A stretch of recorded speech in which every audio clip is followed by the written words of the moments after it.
Alhamdulillahirabbil alamin. Alhamdulillah bi ni'matil Islam wal iman. Alhamdulillah bi ni'matil ukhuwah.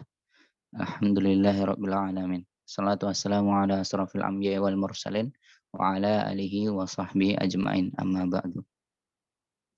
Baiklah, terima kasih kepada semua peserta yang bisa mengikuti acara pada pagi hari ini.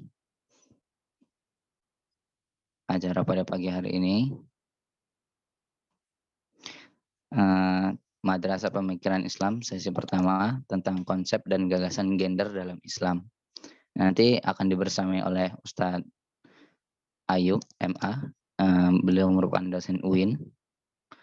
Baiklah, untuk acara pertama yaitu pembukaan. Marilah buka Madrasah Pemikiran Islam pada pagi hari ini dengan lafaz Bismillah. Bismillahirrahmanirrahim. Selanjutnya yaitu pembacaan tilawah Al-Quran yang akan dibacakan oleh akhin saudara Irfan Syah. Kepada saudara Irfan Syah kami persilakan. Ya. Bismillahirrahmanirrahim. Alhamdulillahi rabbil alamin. Ar-Rahmanir-Rahim. Maliki yaumiddin. Iyyaka na'budu wa iyyaka nasta'in. Ihdinas siratal mustaqim. Siratal ladzina an'amta 'alaihim ghairil maghdubi 'alaihim waladdallin.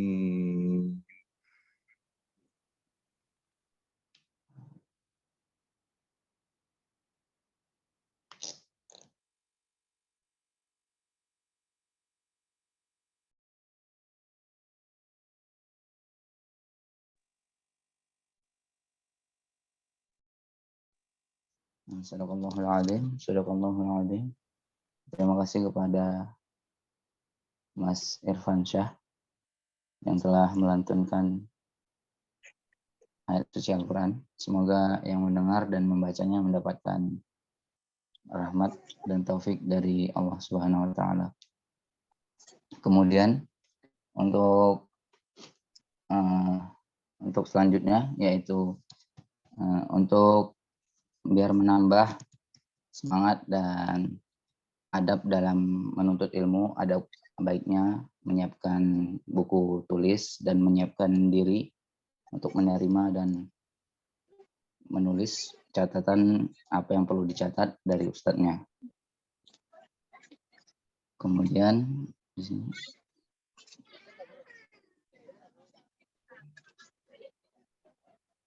ustadznya belum masuk. Sambil menunggu Ustadz, saya akan menyapa-nyapa teman terlebih dahulu, yaitu Mas Salim.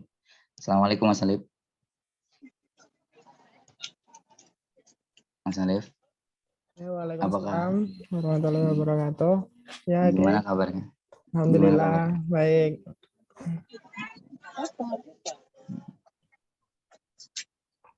Ini Ustadznya belum datang ya Mas Alif ya? Iya, ditunggu sebentar ya. Oh ya. Oke, gimana kabarnya? Alhamdulillah, baik juga Mas. Sekarang lagi di mana posisinya? Lagi di asrama. Di Nurul Asri ya? Enggak, saya di asrama. Enggak di Nurul Asri. Oh, iya ya. Oke. Ya, teman-teman sambil menunggu Ustadz, ya teman-teman bisa menyiapkan buku tulis, terus persiapan apa yang perlu disiapkan untuk mencatat apa yang perlu dicatat, ilmu-ilmu yang akan disampaikan oleh beliau. Mungkin sekitar beberapa menit lagi. Kemudian untuk para peserta diharapkan untuk agar tidak mengkondisikan rapat agar tidak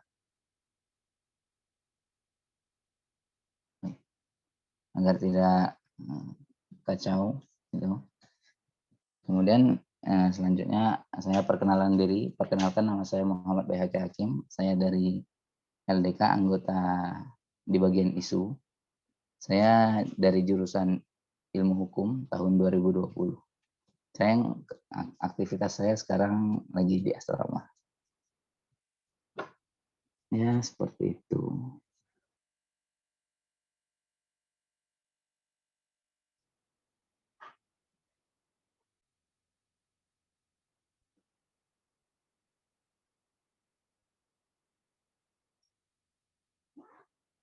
Ya, teman-teman bisa ditunggu ya sekitar 10 sampai 5 menit sampai ustadznya datang.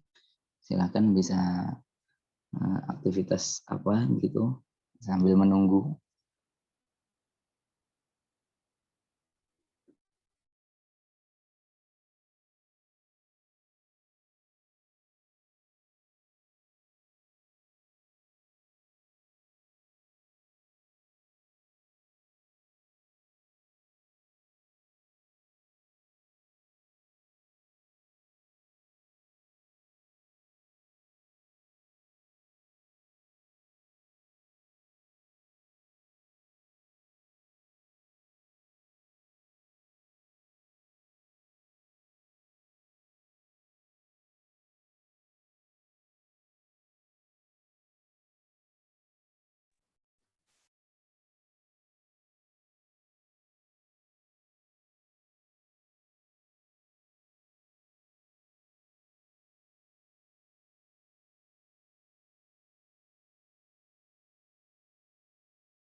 Recording in progress.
Alhamdulillah, sepertinya Ustadz sudah masuk.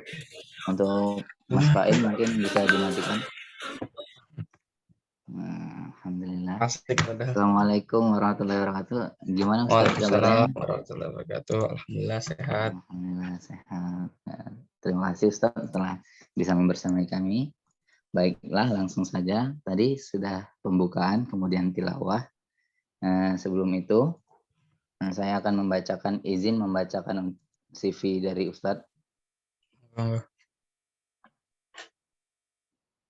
Baiklah. Beliau merupakan dosen UIN Sunan Kalijaga Yogyakarta. Beliau lulusan S1 PUTM UMY dan S2 SOAS Universitas of London. Kemudian beliau tinggal di klaster Nirwana Bangun Jiwo 7 nomor D3 RT 07 Lemah Dadi Bangun Jiwo Bantul daerah Istimewa Yogyakarta. Mungkin nomor telepon beliau 08 bisa dicatat teman-teman 08 12 13 66 67 56. Ya baiklah. Nah, selanjutnya mungkin langsung ke acara inti yaitu materi yang akan disampaikan oleh Ustadz Ayub mengenai konsep dan gagasan gender dalam Islam. Kepada beliau waktu dan tempat kami persilahkan.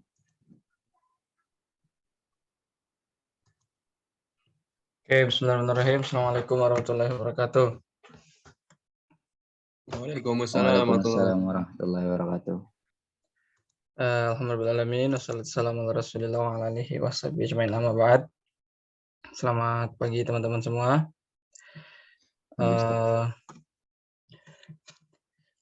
Terima kasih sebelumnya ya sudah mengajak saya untuk ikut diskusi ini. Meskipun tema yang saya dapat itu adalah tema yang sudah lama tidak saya jenguk kembali itu ya. Jadi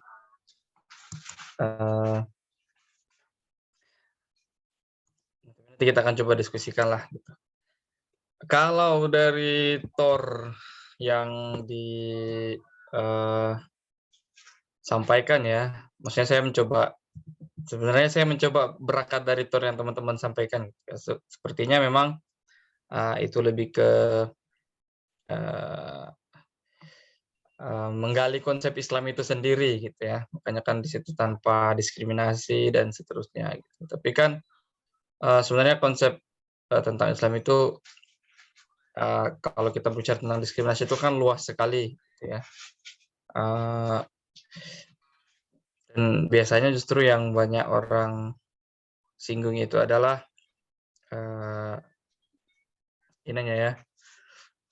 kayak diskriminasi kesukuan dan lain-lain. Nah, ini karena sudah materi keberapa ini? Kedua saya. Sebelumnya siapa ini yang masuk? Ustadz Anton ya? Iya. Ustadz Anton bahas apa Ustadz Anton?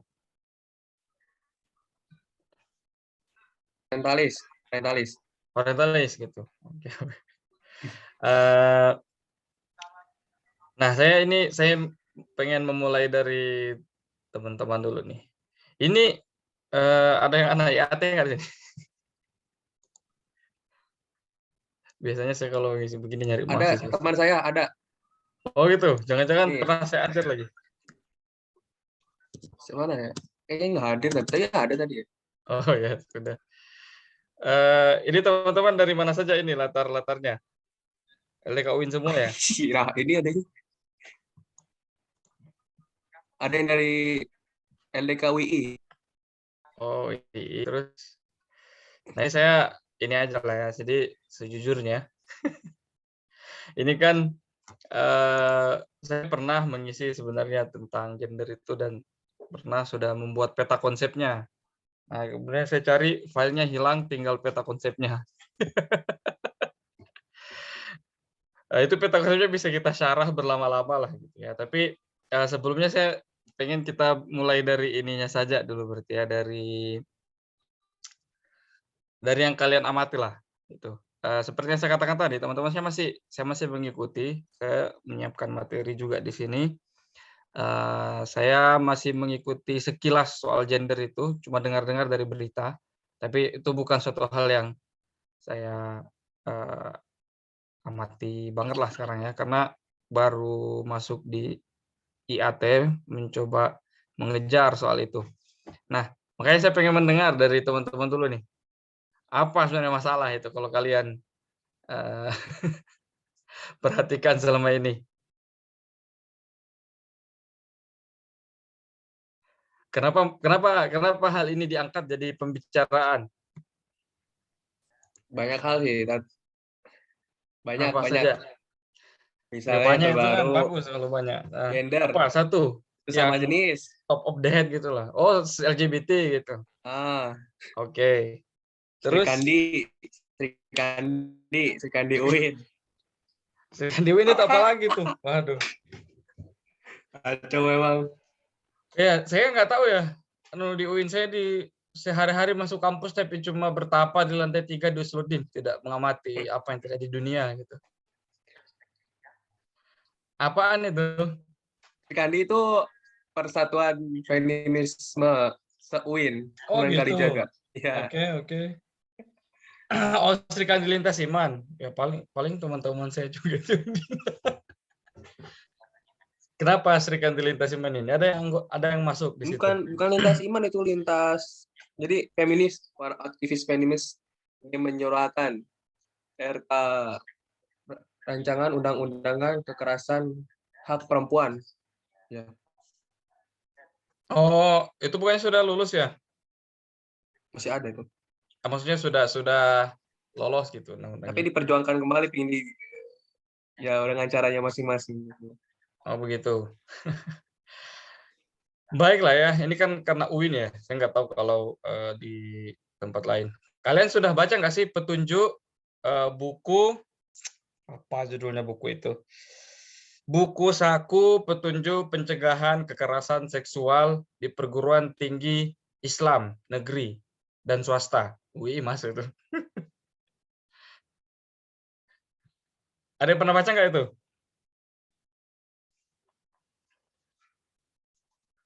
Nah, jadi ada ya benda seperti itu. Nah, kalian nanti bisa ini biar konkret kajiannya, buka itu terus cek apakah kalian menemukan hal yang bermasalah di situ. Ya baiklah ya. Apa yang menurut Kang Fain, ini saya baca pakai ini aja ya, nama di ininya. Jadi kalian manggil saya juga Ayub karena itu nama.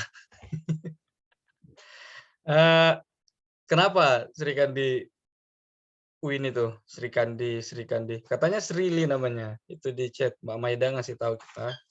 Sri Kandi Lintas Iman.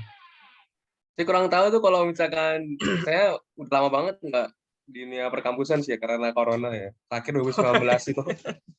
Jadi itu cuma isu-isu dari teman-teman aja sih. Maksudnya kurang tahu visi tujuannya, tapi ingin legalkan feminisme, bahwasanya hak kepemimpinan dan sebagainya itu apa ya? Ya sebagai feminis di luar sana, tapi ini udah masuk ranahnya ke kampus. Oh iya. Ada beberapa dari kita juga, dari kelompok kita juga yang ingin berkontribusi dalam hak-hak feminisme. Mungkin ada yang tahu juga di sini. Hak dari pokoknya golongan-golongan kita lah ini. Ada juga. Ya, kalau di UIN itu kan hal yang sudah lumrah ya. Ya, makanya saya pengen ini dari studi Islam nggak teman-teman ini kebanyakan? Anak mana nih? Saintek. Jangan saintek lagi. Ada yang Usuludin nggak di sini? Ada yang Usuludin? Banyak nih. Tapi malu-malu nih, Mas. Enggak, karena saya ini ya saya share aja lah ya. Tak share sesuatu lah kalau begitu. Nanti saya difitnah lagi nggak nyiapin materi. Terus akhirnya ngajak ngobrol. Itu ada unsur kebenarannya ya. Ini yaitu dia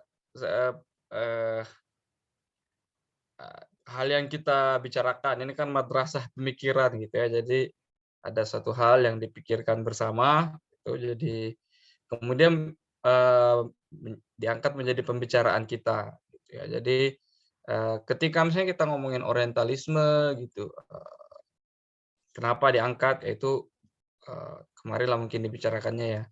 Nah, sekarang kenapa? Karena ini juga tidak secara spesifik misalnya ngomongin soal feminisme gitu. Tapi di temanya gagasan dan wacana gender dalam Islam gitu ya. Nah, kalau menurut teman-teman sendiri, kelompok-kelompok seperti itu tuh apakah yang mereka tawarkan itu suatu hal yang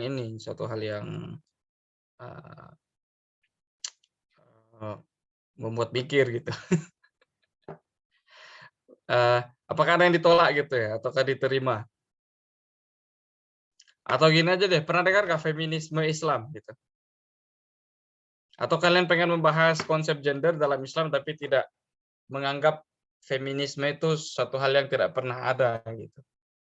Jadi ini sudah masuk materinya ya, Bismillahirrahmanirrahim. Ya, jadi biasanya kan ketika kita membahas masalah gender dan seksualitas, ketika orang Muslim gitu ya, biasanya memang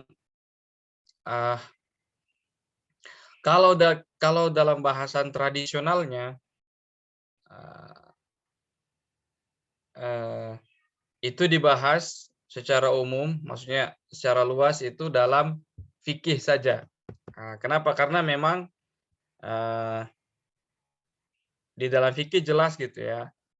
Fikih itu adalah sistem aturan yang sangat berbasis gender gitu. Jadi cara sholatnya laki-laki perempuan kalau dalam jamaah sangat berbeda gitu ya. Bahkan menurut beberapa imam misalnya kayak cara mengangkat tangannya perempuan itu dibedakan gitu kan ya.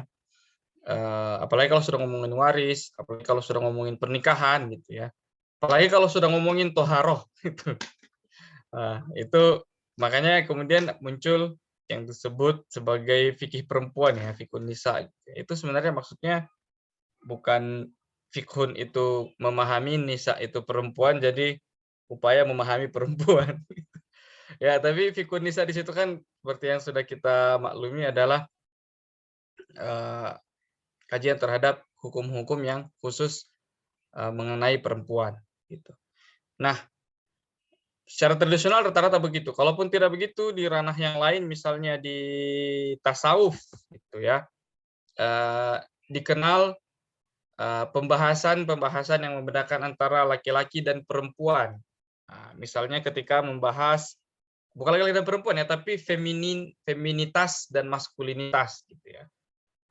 Ataupun mungkin istilah itu juga tidak begitu tepat, gitu. Tapi coba kalian cek, misalnya ketika para ulama membahas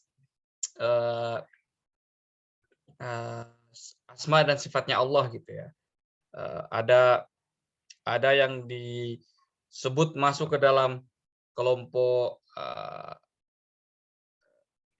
jalal ya, jalal dan jamal gitu ya. Jalal itu adalah sifat atau tajalli atau manifestasi Allah yang tampak perkasa gitu ya. Misalnya beliau disebut Azizun Dzuntiqam. Kok beliau sih? Allah SWT disebut atau menyebut diri dalam Al-Quran kan Azizun Dzuntiqam, yang maha perkasa dan memberikan pelajaran atau memberikan dalam tanda kutip dendam gitu ya. Jadi mengingat kesalahan kita. Kemudian apalagi ya? Fa'alun lima yurid.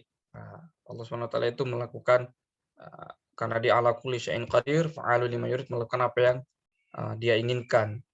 Tidak ada yang bisa menghalangi, tidak ada yang merestrain gitu. Kemudian ada tajalli Allah yang sifatnya jamal gitu ya. Misalnya Allah Subhanahu wa taala itu disebut sebagai Ar-Rahman, Ar-Rahim gitu ya. Ghafurur Rahim dan seterusnya. Nah, para ulama sufi kemudian sebagian gitu, coba teman-teman cek misalnya buku yang sudah cukup terkenal gitu ya. Bukunya Sachiko Murata itu The Tao of Islam. Di situ beliau mengelaborasi pemikiran-pemikiran sofistik terkait feminitas dan maskulinitas dalam Islam.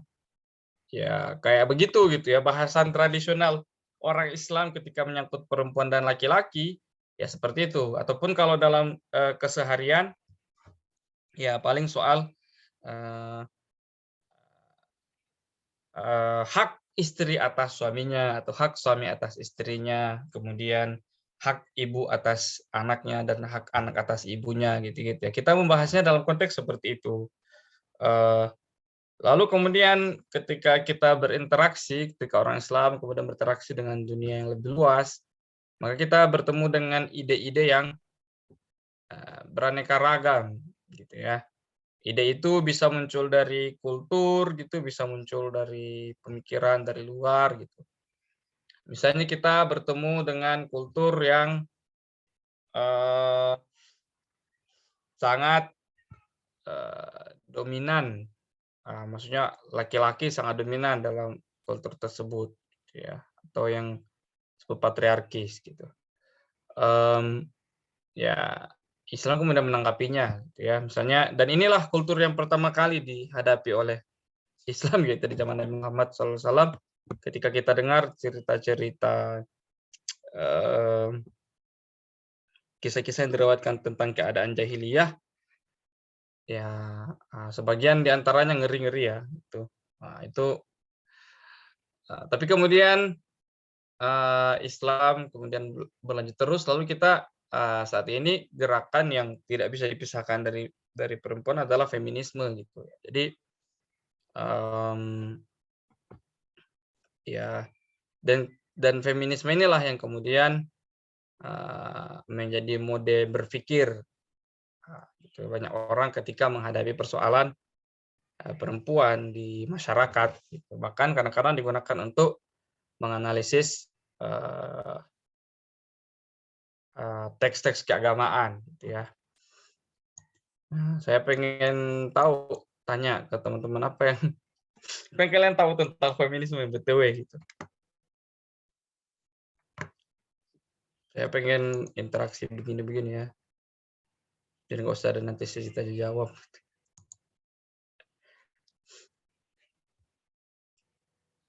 Ada teman-teman yang ingin berbicara soal itu?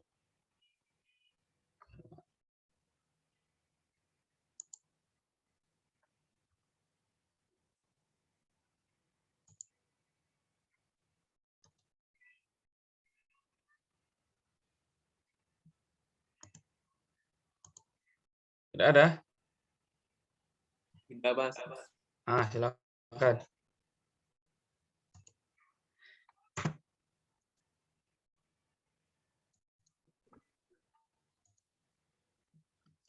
Ya gimana? Feminisme. Oh iya, maaf. Saya baru buka ini. Feminisme adalah gerakan yang memperjuangkan hak perempuan yang berasal dari kemarahan perempuan di Barat. Setuju nggak teman-teman jawaban salah satu kawan kita ini? Setuju. Setuju. Itu referensinya dari mana itu?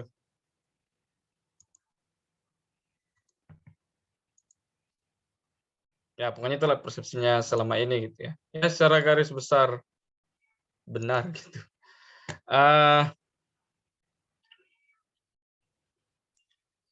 Apalagi yang ya jadi itu ya, jadi ini debat pertama.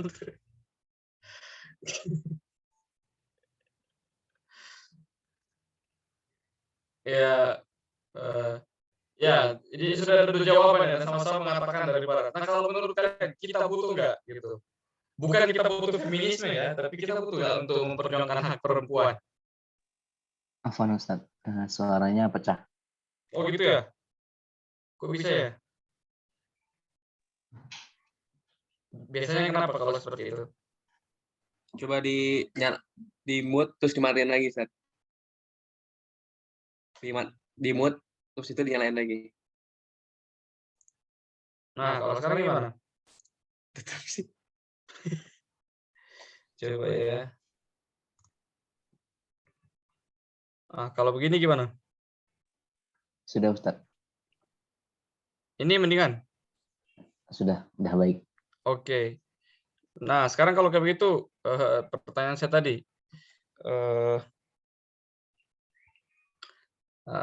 butuh nggak kita memperjuangkan hak perempuan misalnya?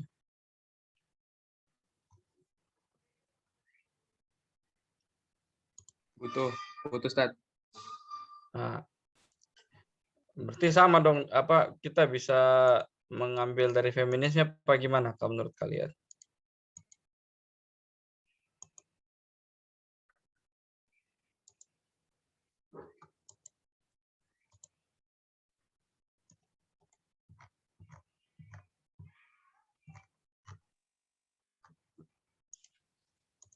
Monggo, Monggo. Mbak Arina Inayatun Halisa. Monggo Ya, bisa. baik Kak. Baik Kak. Sebelumnya terima kasih atas kesempatan yang diberikan. Mungkin dari apa yang telah Ustadz sampaikan, mohon maaf, pertanyaan yang telah Ustadz sampaikan, saya sedikit mengambil logika dari pertanyaan tersebut. Jadi apakah feminisme itu diperlukan? Ketika kita melihat feminisme itu merupakan upaya untuk penegakan semacam hak perempuan, maka kita bisa samakan juga pertanyaan tersebut dengan apakah kesetaraan gender itu penting. Nah, di sini kita tahu bahwa sudah ada yang namanya International Women's Day, di mana adanya kesetaraan gender antara laki-laki dengan perempuan, sehingga hak-hak perempuan yang dikiranya tidak penting atau martabat perempuan yang mungkin seringkali direndahkan itu dapat dijunjung tinggi. Mungkin seperti itu, Ustadz. Terima kasih. Ya, bagus.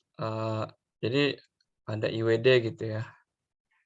Nah, saya nggak tahu IWD itu asbab nuzulnya apa ya. Yang saya tahu itu justru Hari Ibu gitu ya. Hari Ibu di Indonesia itu sebenarnya nggak ada hubungannya dengan ini ya, dengan menyayangi ibu gitu ya. Tapi Hari Ibu itu dibikin oleh Soekarno untuk memperingati Kongres Perempuan pertama. Nah, di situ menarik juga tuh kalau kita lihat lagi sejarahnya ya. Tapi kembali ke situ lagi. Tadi teman kita, Mbak siapa tadi? Sudah bilang ya. Mudah-mudahan saya tidak salah tangkap gitu. Jadi sebenarnya sudah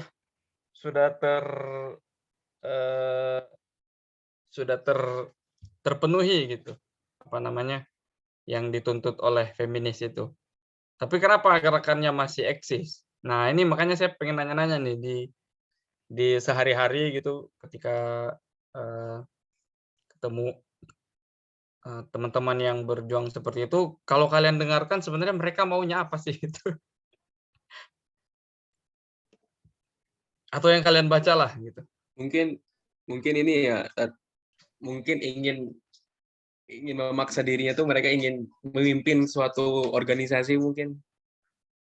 Hak Jadi perempuan memimpin. juga ingin juga, mungkin perempuan juga apa namanya, pengen menjadi pemimpin suatu organisasi, menguasai lah gitu. Tapi kan dalam kenyataannya itu ya intinya gitu saat.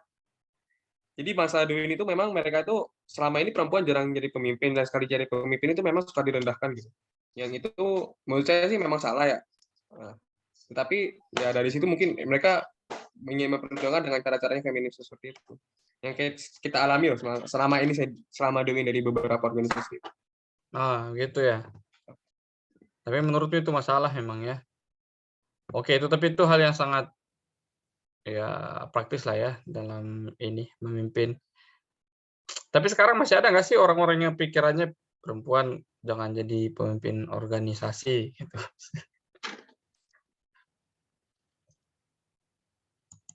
Masih, Ustaz. Oh sih. Mana menurut kalian pikiran-pikiran seperti itu? Menurut saya salah sih, Zat. Gimana? Ya, selagi memang kan ini kan ada, ketika saya dulu di sekolah pun ada diskusi tentang perempuan tuh bisa nggak jadi pemimpin seperti itu.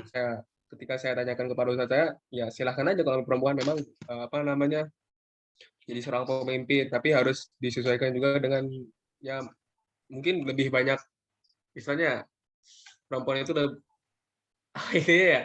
Jadi perempuan itu memang sedikit harus di apa namanya di ekstra gitu, dikasih punya perhatian khusus gitu dalam mungkin sesuatunya dalam syariat-syariatnya gitu. Ya silakan aja untuk misalkan memimpin kan itu kan lebih kepada leadership ya, kepribadian gitu. ya kalau misalkan memang keberadaannya bagus untuk menjadi pemimpin, ya silahkan aja gitu. Tapi ada beberapa aspek-aspek istilahnya yang harus ya berbeda dengan laki lah seperti itu. Tetapi kalau misalkan perempuannya memiliki leadership ya nggak apa-apa sih. Gitu.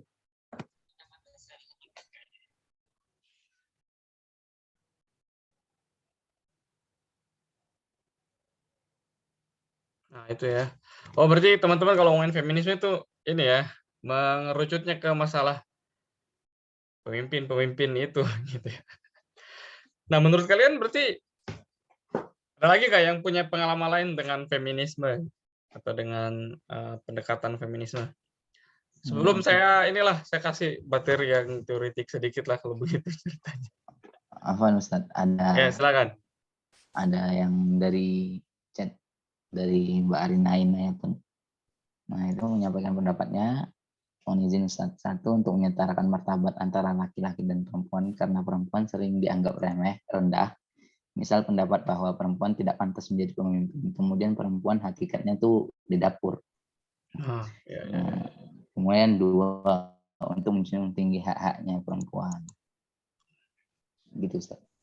Oke, ini kalau begitu saya ini aja lah. Saya sebenarnya tadi tes sebenarnya mau ngomong apa dari mana ke mana. Tahun feminisme aja kalau begitu. Tapi kok saya nggak bisa share PPT ya? Mungkin bisa dikirim ke Mas Alif, Ustaz. Saya share ke ini aja ya. Apa sih namanya ini?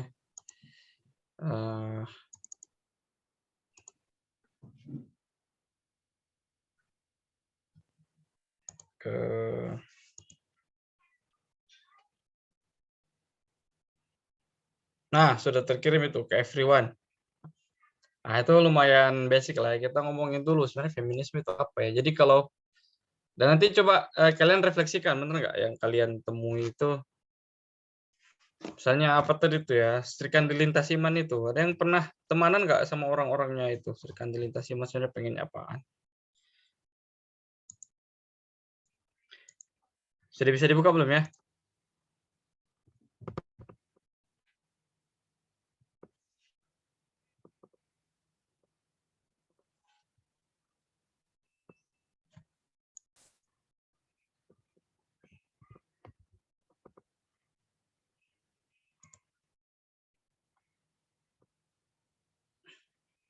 Oh, ada Mbak Maida. Gimana Mbak Maida pengalaman dengan ini?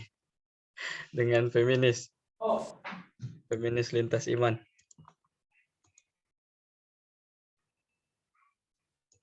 Apa nih Ustadz, saya belum bisa buka kamera. Soalnya ini wifi-nya lagi error. Nggak apa-apa. Ya, Assalamualaikum Ustadz. Salam. Saya waktu itu pernah ikut itu diskusi lintas agama di Hotel Dafam Seturan ya. Itu ada Srili juga. Dan salah satu pemikirnya itu dari dosen Usuluddin. Saya lupa namanya siapa. Dan mereka itu kerjasama dengan LKIS itu. Jadi mereka itu salah satu penggiat Serikandi itu kalau nggak salah itu underbow-nya dari Srili juga, kayak perpanjang tangan gitu. Dan ada di UGM, ada di UIN ya, itu. Dan mereka juga punya itu ya fokusnya ke PSW ya, Pusat Studi Wanita. Kalau di UGM tuh kalau nggak salah Pusat Studi Gender. Tapi nanti kalau teman-teman ada yang lebih paham dalamnya, mungkin bisa diperbaikin ya. Waktu itu pernah diskusi sama mereka dan mereka fokusnya ke peribadatannya kalau yang lintas iman itu. Tapi kalau pemikirannya itu di Serikandinya kayak gitu. Ada juga ya IG-nya ya kayak gitu. Dan mereka memang fokus ke isu-isu perempuan juga Ustadz. Gitu. Kalau dari perspektif banyak juga. Menurutmu kontroversial nggak ininya mereka? Aspirasinya? Aspirasinya itu kalau yang mungkin kayak karena sasarannya ke mahasiswa ya gitu. Kalau kata saya sih secara pemikiran kontroversial Ustadz. Karena yang mereka tekankan itu lebih ke mereka fokusnya ke misoginisnya gitu. Jadi mereka beranggapan banyak bukan kebijakan ya, peraturan dalam Islam itu yang memang tidak berpihak kepada perempuan kayak gitu. Oh, Jadi menurut saya kontroversialnya di situnya sih, di misoginisnya. Tapi kalau untuk yang lainnya mereka fokus ke gerakan-gerakannya gitu, Ustaz. Seperti itu, Ustaz. iya ya. Begitulah, baiklah kalau gitu kita jadi ngomongin feminis. Sudah saya kirim ya tadi. Nggak bisa ya, nggak bisa milih PPT kalau dilihat. Mungkin Ini. bisa dicoba lagi Ustadz di share screen. Ustadz sudah dijadikan co-host. Udah tetap nggak bisa. Ya sudah lah, coba ada yang mau share itu nggak ya? Jadi kita ngomongin itu aja lah dulu ya, feminisme itu apa gitu. Dan kenapa kok menjadi suatu gerakan yang populer di Indonesia. Saya juga nggak tahu kenapa.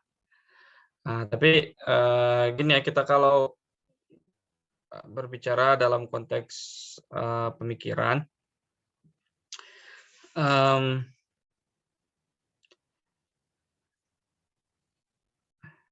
ya gini aja lah, ini aja.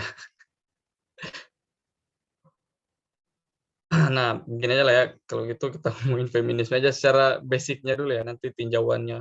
Menurut teman-teman bisa diterima apa tidak terserah. Berikutnya apa itu? Nomor 2. Nah, apa ini maksudnya, apa itu feminisme gitu. Ini saya mencoba membaca referensi-referensi ya umum lah, gitu, referensi yang umum tentang feminisme gitu, belum yang terlalu spesifik. Pertama dari istilahnya dulu gitu ya. Nah, ini ada seorang novelis nih, namanya Rebecca West dari 1913, berarti sudah lama banget gitu ya. Setahun sebelum Muhammadiyah didirikan. Dia bilang begini, I myself have never been able to find out precisely what feminism is. I only know that people call me a feminist whenever I express sentiments that differentiate me from a doorman or a prostitute. Ya, jadi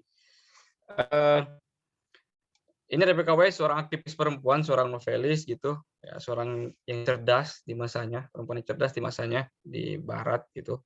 Namanya West ya, tapi itu emang namanya dia.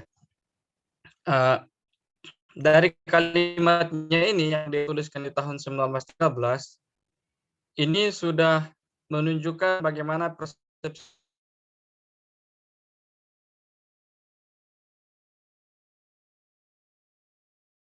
yang Barat itu terhadap. Jadi itu Barat dari perspektif feminis, dari perspektifnya si Rebecca West. Gitu. Jadi ya perempuan itu ada 3. Kalau dia nggak dorman itu, dorman sebenarnya ini dorma ENT. Ya, apa itu? Yang jinak-jinak aja gitu loh, patuh-patuh gitu, kayak hewan peliharaan aja gitu. Kalau nggak begitu berarti dia prostitut, ya berarti perempuan yang nakal. Jadi, nah sedangkan perempuan yang berani menyampaikan pemikirannya gitu ya, dia tidak jinak-jinak bodoh gitu, tapi dia juga bukan perempuan yang nakal, maka biasanya ia disebut dengan cara derogatif. Derogatif itu kayak tidak hormat lah gitu ya, dengan sebutan feminis ya, jadi lu feminis loh, jadi itu terlalu banyak ngomong lah istilahnya gitu, perempuan terlalu banyak ngomong, banyak protes gitu. Nah, maksudnya kan protes itu nggak selamanya jelek ya, jadi kemudian nah di tahun fast forward jauh sekali ke depan, ini ada dari Gross gitu. Dia bilang gini. Nah, ini mungkin yang salah satu definisi feminisme yang selalu saya ingat ini nih. Ya, feminism is the radical proposition that women are human being. Jadi, feminisme itu adalah sebuah proposisi radikal. Ide yang ditampilkan itu proposition, ide yang diajukan itu. Yang radikal. Apa radikalnya? Radikal berarti mendasar bahwa perempuan juga manusia. Nah, gitu. Terdengar konyol ya. Siapa yang bilang perempuan bukan manusia? Nah, kita bisa melihat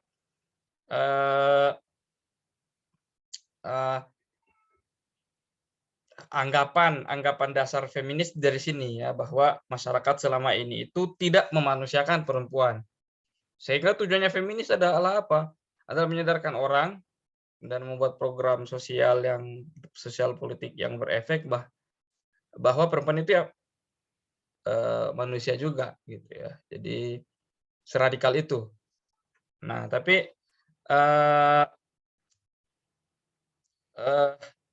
ada sebuah definisi lagi yang sepertinya gara-gara mengambil definisi ini kadang-kadang gerakan seperti Aisyah gitu ya, yang secara eksplisit tidak pernah nyebut dirinya feminis, atau Muslimat NU, atau tokoh-tokoh Nabi Muhammad bahkan gitu ya, disebut feminis.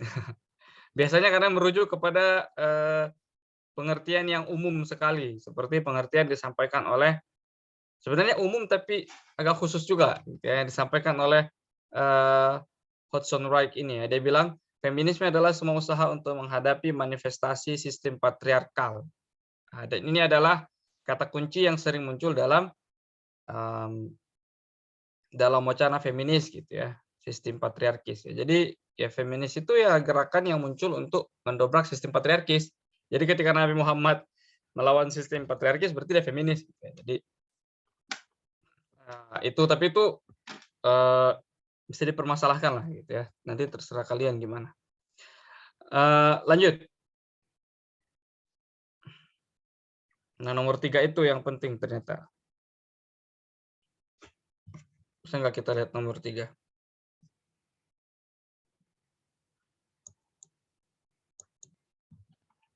Siapa yang mengendalikan? Nomor 3, slide 3 maksud saya. Lanjut. Fine. Fine-nya lagi nggak ada. Saya nggak bisa dari tadi. Nah ini, terus patriarki itu apa gitu ya? Ada banyak. Tentu kalau kalian searching, pasti banyak sekali ya definisi atau pembahasan soal patriarki itu apa. Ini cuma salah satu definisi yang mungkin bisa menjadi sampel untuk kita teliti ya. Jadi the term patriarkal, terma patriarkis, tadi kan dikatakan ya, feminisme itu adalah semua gerakan yang bertujuan untuk melawan sistem patriarkis. Ya. Terus apa sistem patriarkis itu kalau begitu? Ya, sistem patriarkis itu refer to power relations in which women's interests are subordinate to the interest of men. Ya, jadi patriarkis itu, sesuatu itu disebut patriarkal ketika di dalam sistem itu ya, ada power relation, ya, ada relasi kuasa, ya, tarik menarik kuasa, di mana kepentingan perempuan disubordinasikan, ya, ditaruh di bawah dibanding kepentingan laki-laki, ya. Nah, these power relations take on many forms, bentuknya ada banyak gitu ya. Salah satunya adalah sexual division of labor and the social organization of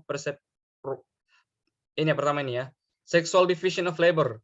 Sexual division of labor itu maksudnya pembagian kerja berdasarkan seks. Nah, jadi perempuan kerjanya ini, laki-laki kerjanya ini. Feminis biasa mengkritik itu dan mengecek gitu ya, apakah jadi tidak semua pekerjaan yang dibagi itu pasti dikritik sama feminis ya, tapi biasanya mereka akan ngecek apakah di dalam pembagian peran itu kepentingan perempuan disubordinasi atau tidak. Nah, gitu. Misalnya apa ya? Nanti kalian coba kasih cari misalnya. Kemudian, and social organization of procreation, ya, to the internalized norms of femininity by which we live. Ya, jadi social organization of procreation, ya, jadi dan tuntutan untuk berreproduksi, prokreasi itu ngelahirin anak, ya, jadi ada tuntutan sosial ya untuk melahirkan generasi baru. Tapi bukan berarti feminis itu menolak kawin dan punya anak gitu ya. Mungkin ada tapi yang ekstrim, yang radikal, yang ekstrim lah gitu ya. Tapi meskipun seorang feminis tidak ekstrim, tetap menikah misalnya, tetap punya anak, tetap tidak melarang orang menikah dan seterusnya, tapi mereka akan menginvestigasi apakah di dalam sistem prokreasi itu sistem melahirkan generasi baru, di dalam prosesnya apakah kepentingan perempuan itu disubordinasi di laki-laki itu ya, ditaruh di bawah, subordinasi itu di bawah gitu ya, diremehkan dibanding perempuan. Nah, ini yang terakhir nih. Patriarchal power rests on social meaning given to biological sexual difference. Jadi ada dua perbedaan ya. Kelihatan nggak tangan saya? Harus lihat tangan saya semua nih ya. Jadi ada social meaning, ada biological difference gitu ya. Perbedaan biologis. Perbedaan biologis itu misalnya perempuan punya kelenjar mamae gitu ya. Apa kelenjar mamae itu? Anak biologi. Anak IPA nggak di sini? Ini payudara gitu ya. Perempuan punya payudara, laki-laki tidak gitu kan. Itu kan perbedaan biologis gitu. Nah, tapi masyarakat kemudian memberikannya social meaning, makna sosial. Contohnya apa? Ini saya nggak bilang benar ya, cuma contoh saja. Ya, misalnya ini, misalnya sebelumnya ini dulu nih, soalnya kita ngomong bahwa patriarkis itu asalnya adalah pemberian makna sosial kepada perbedaan biologis. Saya kasih contoh yang paling ekstrim misalnya ya, dan reaksi feminis yang ekstrim juga. Nah, jadi nggak semua feminis begitu, tapi yang ekstrim ya kayak begitu gitu ya. Misalnya perempuan punya payudara, laki-laki punya payudara, tidak punya payudara yang besar gitu, yang tumbuh, tidak bisa menjadi tempat menyusui karena dia nggak punya kelenjar mamae gitu. Nah itu berarti perbedaan biologis. Tapi kemudian diberikan makna sosial. Makna sosialnya apa? Coba si Haki keluar gitu ya, keluar kamar kos-kosannya, jangan keluar kontrakan lah misalnya, keluar kamar kos-kosan aja pakai handuk doang gitu ya, apa namanya, toples gitu ya, keluar toples gitu, dibanding dengan perempuan yang keluar kamarnya toples gitu. Kira-kira apa yang terjadi? Pasti beda reaksinya ya, pasti beda reaksinya. Meskipun yang melihat Haki semuanya laki-laki dan yang melihat yang perempuan itu semuanya perempuan juga. Bukan karena audiensnya campur misalnya. Pasti beda itu reaksinya. Nah, reaksi itulah yang disebut sebagai social meaning, makna sosial gitu. Yang diberikan kepada perbedaan biologis. Nah, kata feminis, itulah akar masalah yang membuat perempuan yang menjadi dasar, menjadi alasan perempuan disubordinasi. Makanya kan reaksi dari feminis yang ekstrim gitu ya, sekali lagi yang ekstrim. Jadi kita kan tidak boleh juga gitu ya misrepresentasikan orang. Kalian juga pasti tidak suka, kalian kaum muslim, semuanya kita muslim, pasti nggak suka kalau semua orang disamakan dengan ISIS misalnya. Pasti kamu juga kan. Ya, jadi kita juga adil sejak dalam pikiran. Tapi ini juga faktual. Misalnya kalian cek kelompok-kelompok feminis ekstrim kayak Femen gitu ya, yang kalau protes suka telanjang dada. Mau protes apa saja pasti mereka telanjang dada tuh. Misalnya protes invasi Putin ke Ukraina. Ada yang pernah lihat video yang kayak? Saya kemarin kok bisa ketemu video itu ya, ada yang share lah. Itu saya lihat di ini grup shit posting di Facebook. Ya jadi ya ini ya mereka bertelanjang dada protes gitu ya. Itu adalah ya karena bagi mereka perempuan tidak boleh bertelanjang dada, terus laki-laki boleh bertelanjang dada. Itu hanya konstruk sosial yang muncul dari perbedaan biologis, bahwa dadanya laki-laki begitu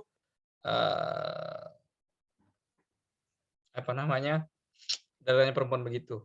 Nah itu yang ekstrim. Tapi saya ada juga contoh yang lebih sederhana misalnya ya.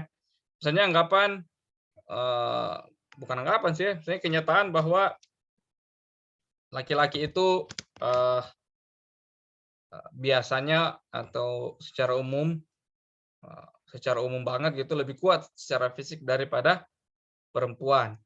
Sehingga apa? Sehingga laki-laki yang kemudian layak menjadi pemimpin, terus menjadi breadwinner gitu ya, nyari duit. Sedangkan perempuan yang lemah tapi ini tetapi teliti misalnya, oh dia di rumah aja memanage sumber daya. Ya. Secara teoritik sebenarnya feminis tidak akan protes sebenarnya dengan perbedaan seperti itu.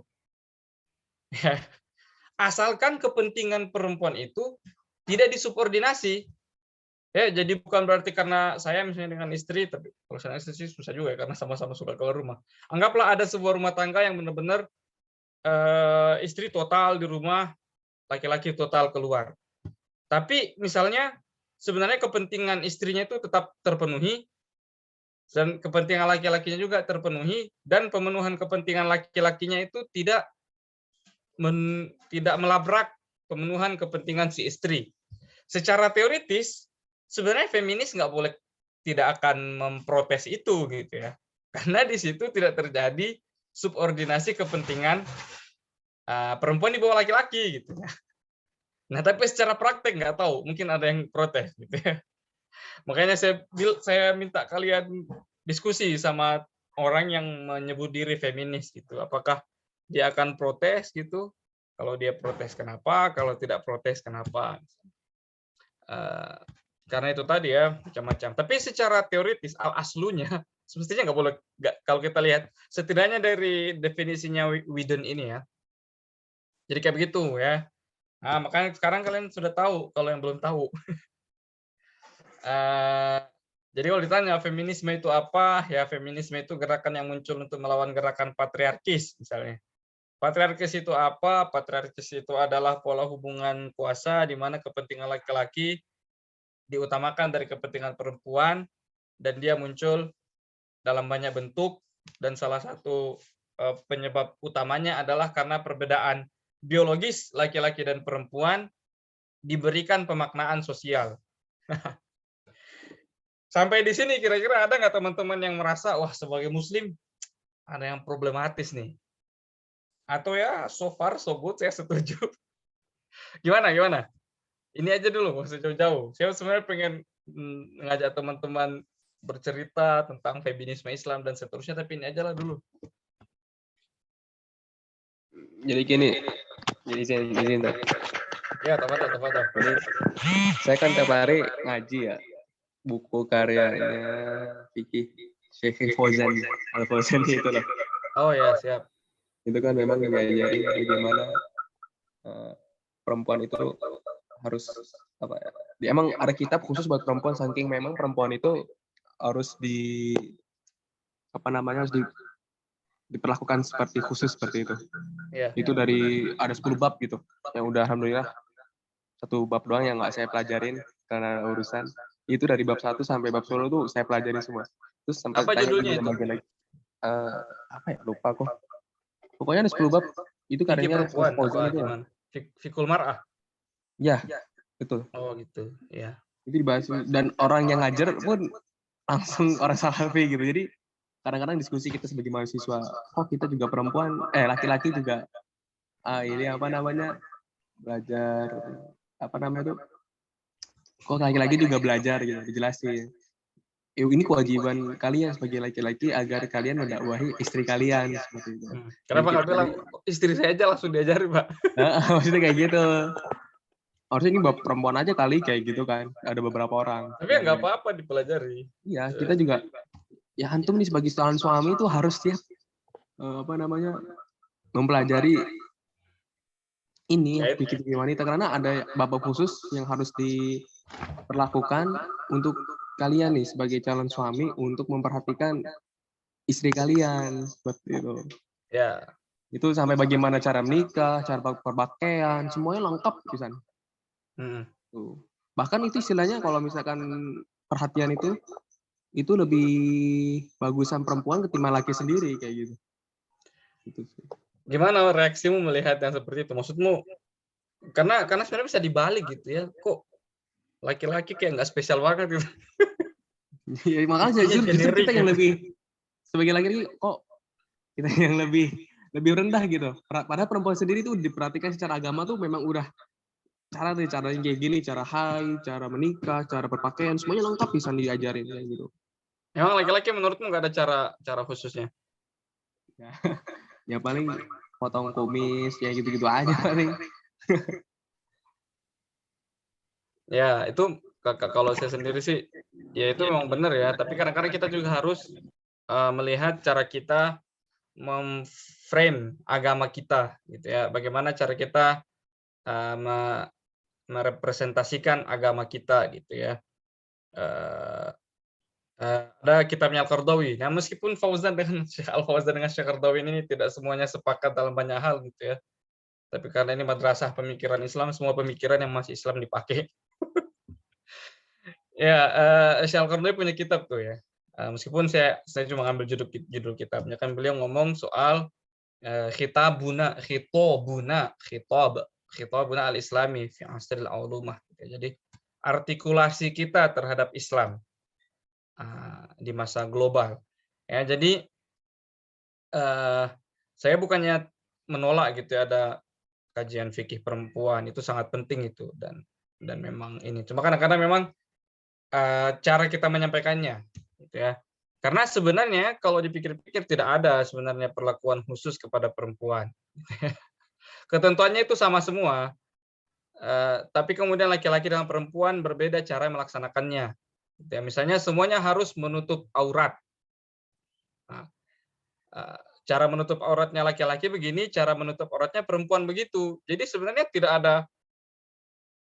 jadi perempuan di situ tuh bukan pengecualian gitu ya, atau bukan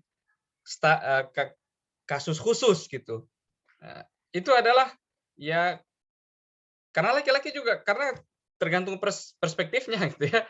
Kita juga bisa menganggap bahwa laki-laki itu punya cara khusus gitu. Seandainya yang menjadi norma itu adalah cara perempuan. Ya, kalau yang jadi tapi itu tidak menghilangkan fikih nisa, tapi cuma cara kita menyampaikannya. Jadi bagi saya pribadi kita bisa menghindari diksi-diksi. Nah, sekali lagi bukan isinya ya, tapi diksinya gitu, cara kita menyampaikan. Misalnya, wah perempuan punya fikih khusus, perlakuan khusus. Sebenarnya enggak juga gitu ya.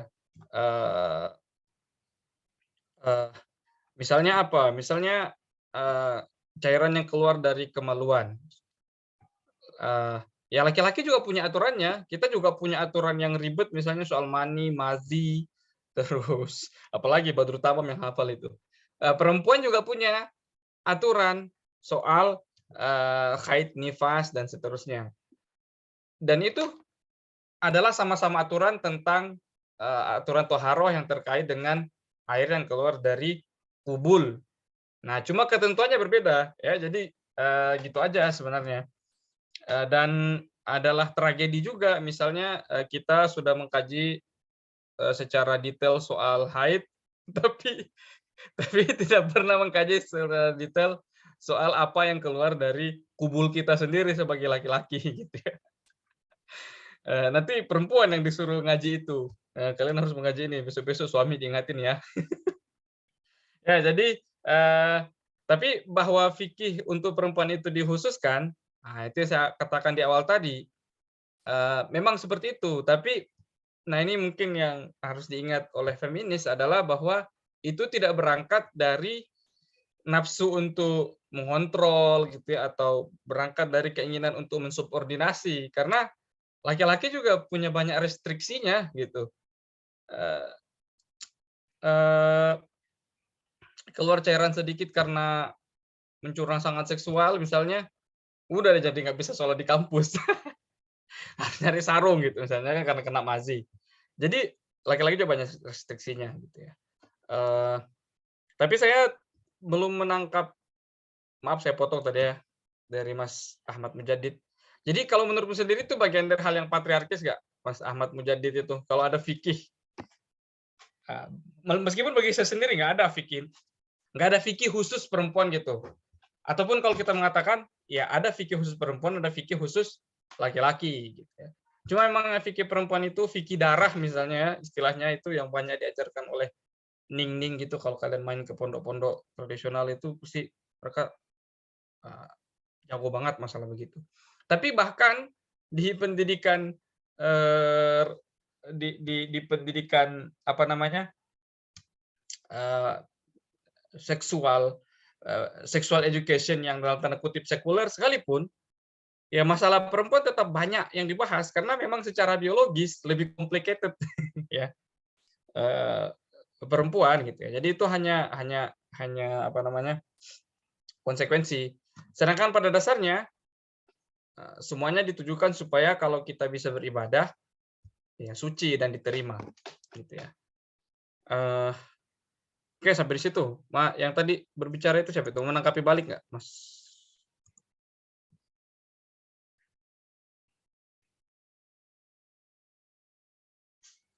Oke lah kalau begitu. Sebelumnya, saya lanjut lagi lah. Sebelum ini coba. Ini ya. Ya, jadi feminism has many different use and its meanings are often contested. Ya, jadi bahkan para pengkaji feminis sendiri mengatakan istilah feminis itu liar sekali, nggak jelas maksudnya apaan gitu ya. Tapi secara garis besar kita bisa mengatakan orang yang menggunakan istilah feminisme itu ada dua.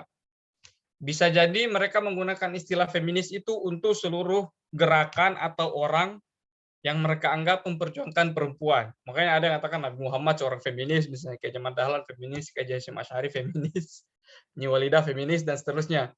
Tokoh-tokoh yang tidak pernah menyebut diri feminis disebut feminis.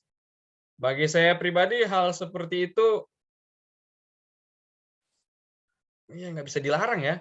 Tapi kita bisa punya pendapat sendiri, dan pendapat saya misalnya ya tidak bisa begitulah gitu ya. Karena orang-orang itu punya dasar sendiri dalam gerakan mereka tidak pernah menyebut dirinya dengan sebutan itu, dan istilah feminisme punya akar historis yang spesifik di Eropa yang tidak bisa begitu saja dipindahkan ke tokoh-tokoh tertentu gitu ya.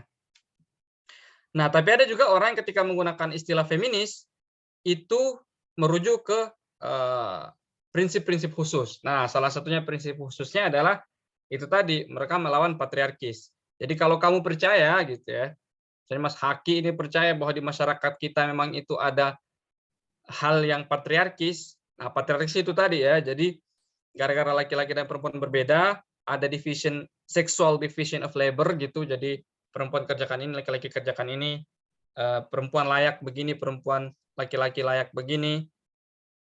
Gara-gara itu kemudian perempuan kepentingannya tersubordinasikan.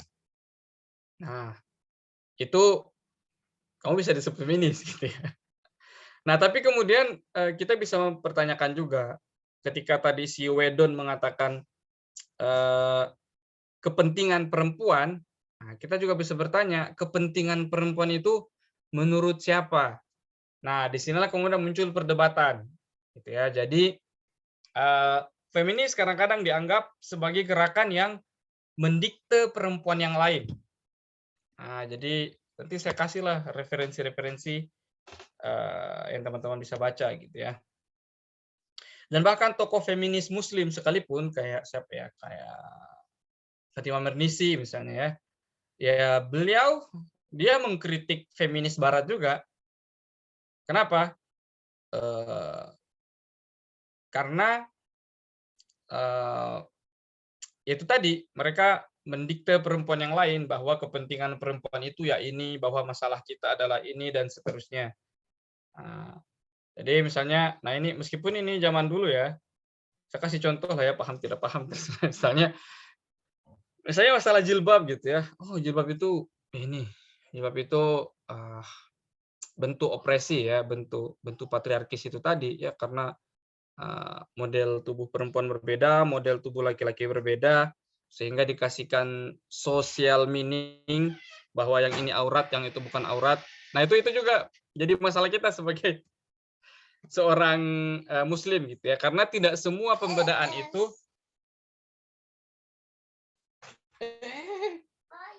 di sini aja dulu tuh ada om.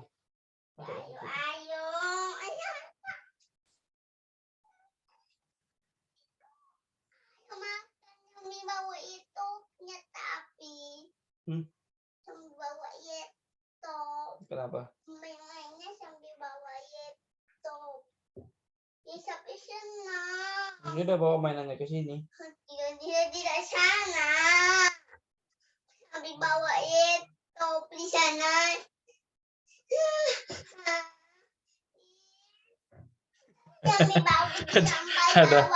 Ada bocah di sini.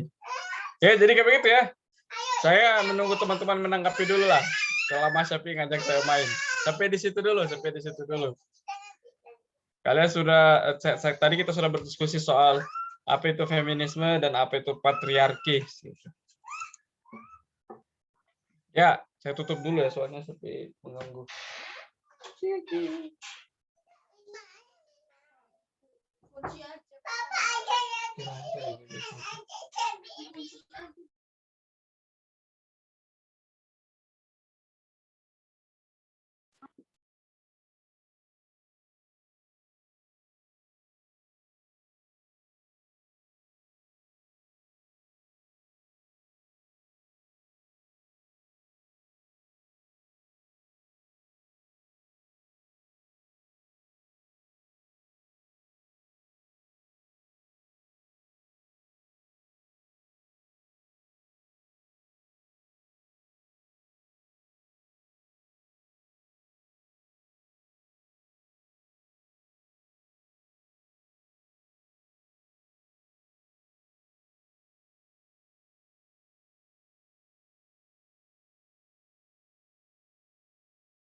Ya, baiklah. Itu sepertinya Ustadz ada anaknya. Mungkin dari teman-teman ada yang ingin berpendapat tentang atau menyampaikan pikiran-pikirannya terkait feminisme yang telah dijelaskan Ustadz. Mungkin bisa disampaikan di ruang diskusi ini.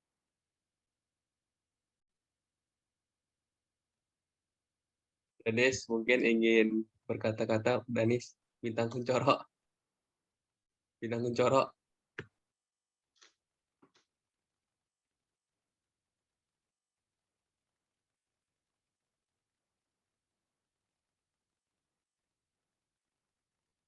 Bagaimana teman-teman? Apakah ada yang mau berpendapat atau menyampaikan apa yang telah dijelaskan Ustadz tadi?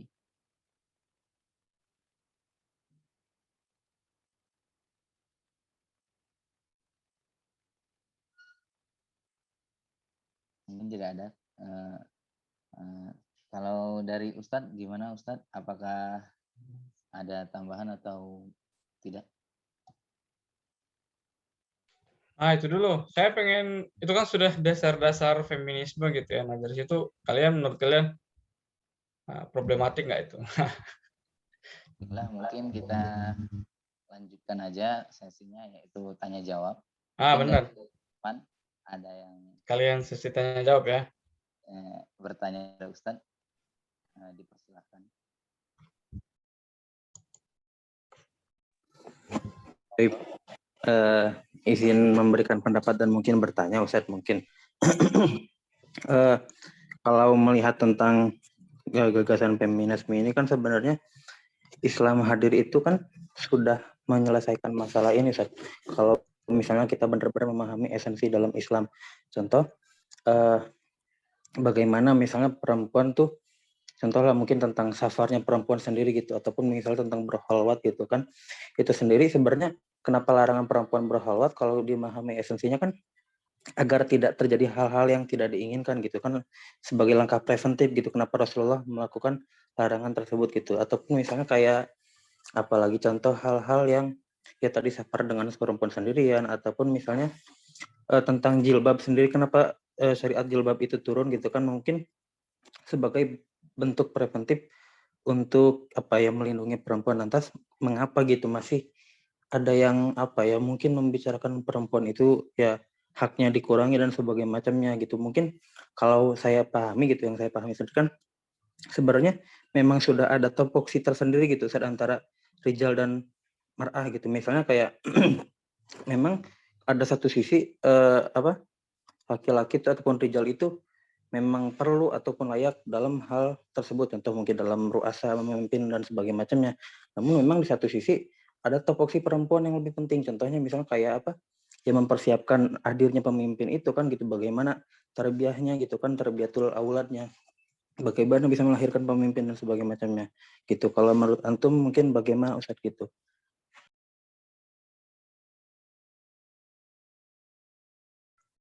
Ya, ya iya gitu ya. Tapi itu dia tadi ya. Jadi makanya kata kuncinya sebenarnya ada di ini apa? Social meaning. Tadi kan ada ya. Ada kata-kata social meaning sama women's interest. Gitu ya. Social meaning itu makna pemaknaan sosial. Nah, masalahnya feminis yang sekuler misalnya, feminis secara umum dulu lah ya. Mungkin nanti kita ngomongin dah. Sekarang kan ada yang mengatakan feminis Islam misalnya. Seluruh hal yang muncul dalam masyarakat itu disebut sebagai social meaning atau konstruksi sosial. Sedangkan kita sebagai orang Islam, beberapa pembedaan itu ya kita akui sebagai wahyu gitu ya. Jadi bukan social meaning. Makanya saya tadi tanya, dari sini ada yang problematik nggak? Nah, salah satunya itu gitu ya. Jadi hal yang kita anggap oh itu wahyu gitu. Nah, bagi mereka itu social meaning aja gitu. Nah, jadi kembali ke situ ya. Jadi feminis itu bagaimanapun ketika mereka varian yang sekuler itu tadi,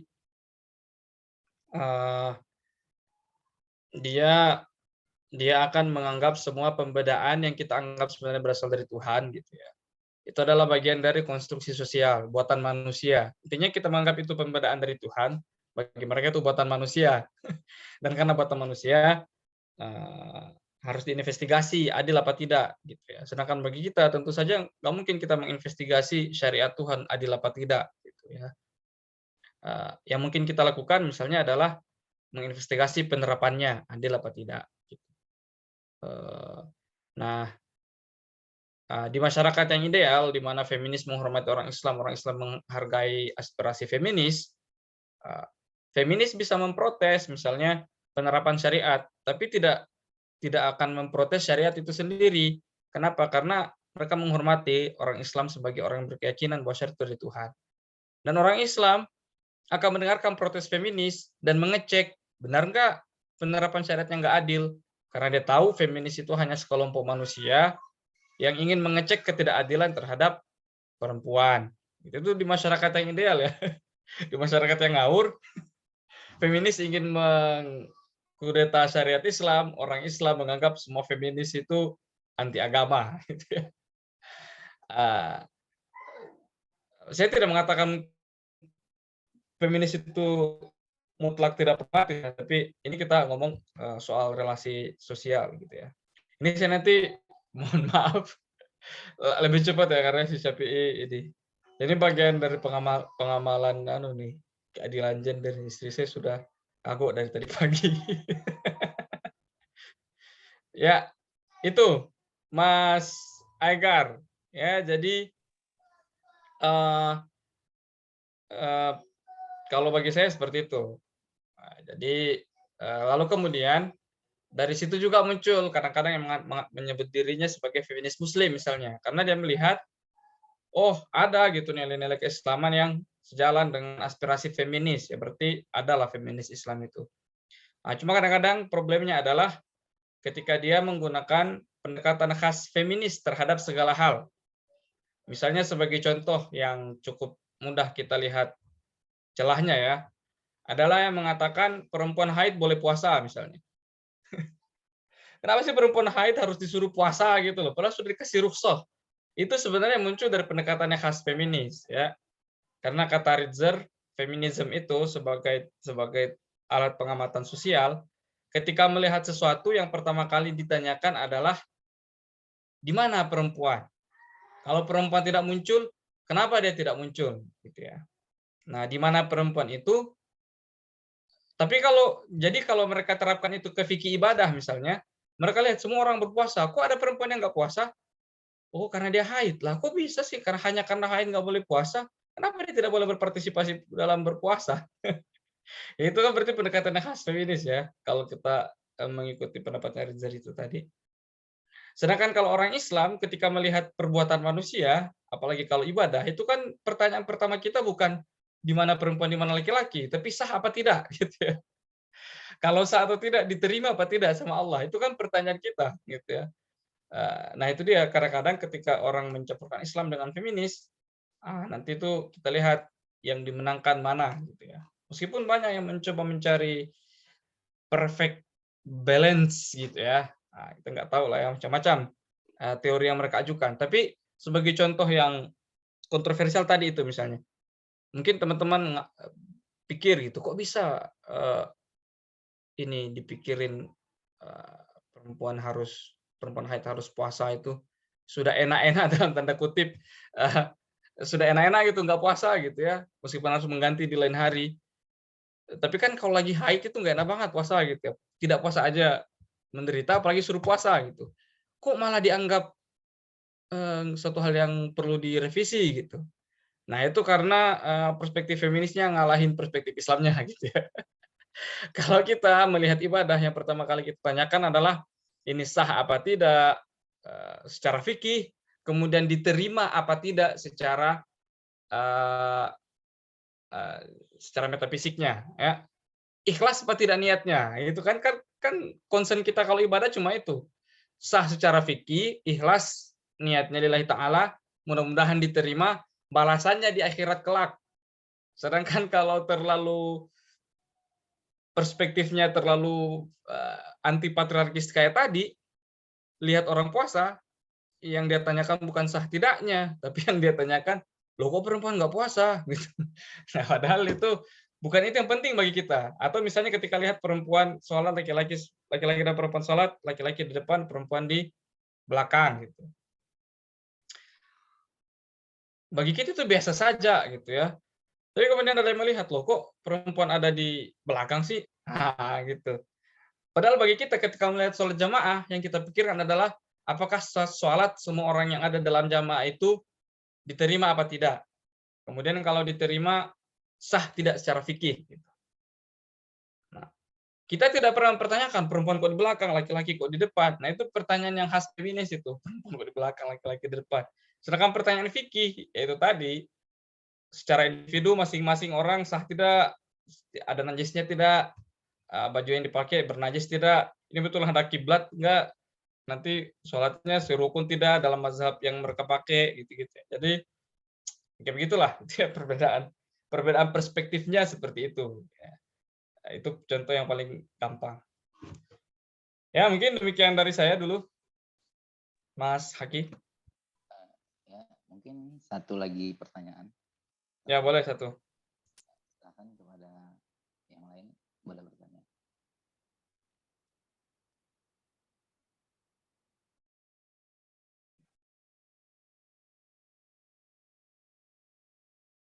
Buktinya sudah tidak ada, Mas.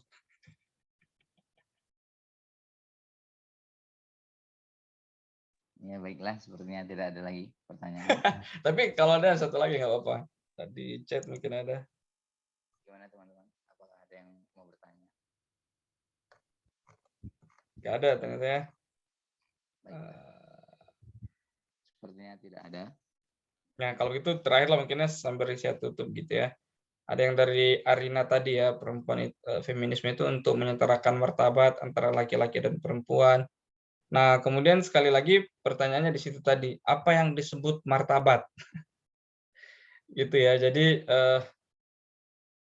sholat bagi sebagian feminis mungkin yang nggak paham Islam gitu ya. Sholat di saat belakang itu bisa dianggap tidak bermartabat.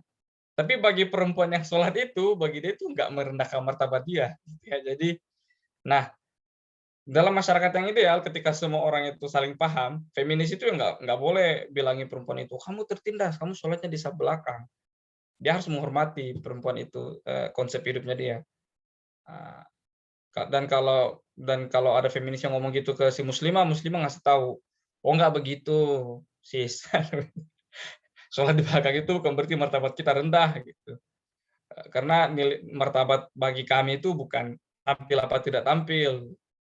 Jadi yang imam tidak lebih tinggi martabatnya daripada yang makmum paling belakang. Kalau si perempuan yang sholat paling belakang misalnya niat ikhlas, yang imam cuma pengen nampilin suaranya yang indah misalnya, ya lebih tinggi martabatnya yang di belakang gitu. Ya, jadi seperti itu perspektif kita terhadap hidup. Nah, ya jadi makanya nggak tahu apa ada materi tentang pandangan hidup nggak nanti nih, materi lebih mendasar seperti itu. Nah, nanti sepertinya perbedaannya kan di situ, gitu ya. Nah, dan kita harus bisa menavigasi hal-hal tersebut, gitu ya. Jadi kalau ada yang nanya ya dikasih tahu aja, gitu. Masih ngeyel, sudah kita beda. Kalau mereka maksa kita ikut perspektif mereka, ya kita tinggal bilang ini free country, nggak ada orang saling paksa-paksaan. Gitu ya. Jadi seperti itu ya, menjunjung tinggi hak-hak perempuan ya, itu sama juga ya. Jadi lagi-lagi seperti itu. Jadi misalnya hak perempuan, nah itu konsepnya lagi nanti beda lagi nanti ya. Mungkin bagi sebagian orang yang bukan muslim, apa yang dianggap sebagai hak perempuan itu berbeda dengan konsepsi orang Islam tentang hak perempuan misalnya. Belum lagi kalau dikaitkan dengan diskursus soal kewajiban misalnya. Ya, jadi gitu-gitu. Misalnya kayak ini contohnya lah. Masyarakat Islam itu kan masyarakat yang sangat komunal gitu ya. Hak kita itu selalu dilihat dalam konteks kemakmuran keseluruhan komunitas. Nggak ada orang itu bisa melakukan haknya sesuka dia, terus seluruh komunitasnya itu menjadi korban gitu ya. Dan di atas komunitas itu ada Allah, pengen menjalankan haknya lalu menentang hududnya Allah SWT itu nggak boleh gitu ya. Tapi bagi seseorang yang memang sejak awal individualistik, individu di atas komunitas misalnya, lalu kemudian bagi sekuler aturannya Tuhan itu biarlah umat Tuhan saja yang mempedulikan, otomatis dia tidak akan menganggap gitu ya pandangan orang Islam gitu. Nah, ini lagi-lagi yang saya bilang memang perbedaan perspektif gitu ya.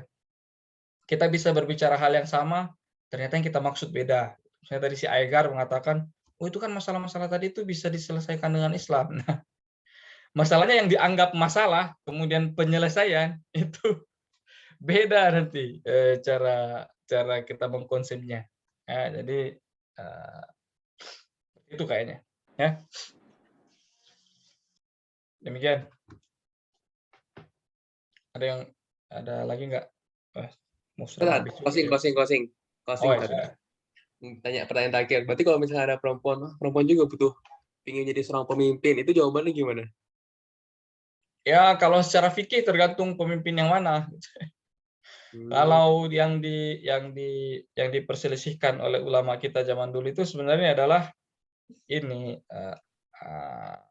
imamatul uzma gitu ya, pemimpin tertinggi dalam sebuah negara Islam itu yang, dan beberapa ulama kontemporer ngasih ilat kepada hal-hal yang seperti itu. Misalnya karena zaman dulu yang namanya imam tertinggi itu harus pimpin perang, harus ngimami sholat Jumat, harus ngimami sholat Idul Fitri, ya nggak bisa perempuan gitu ya. Ada yang mentaklil seperti itu ya, ngasih ilat seperti itu. Contohnya misalnya Hashim Kamali. Hashim Kamali ini bukan seorang ulama yang bisa kita tanda kutip liberal gitu ya. Beliau moderat aja, tapi beliau ngasih taklil seperti itu gitu ya. Tapi kayak begini ya, bahkan kalau kita pengen membawa lebih dalam lagi, kalau dalam konteks kayak sekarang gimana gitu ya, bagaimanapun ini sistem demokrasi gitu, jadi sebenarnya ini sebenarnya ya,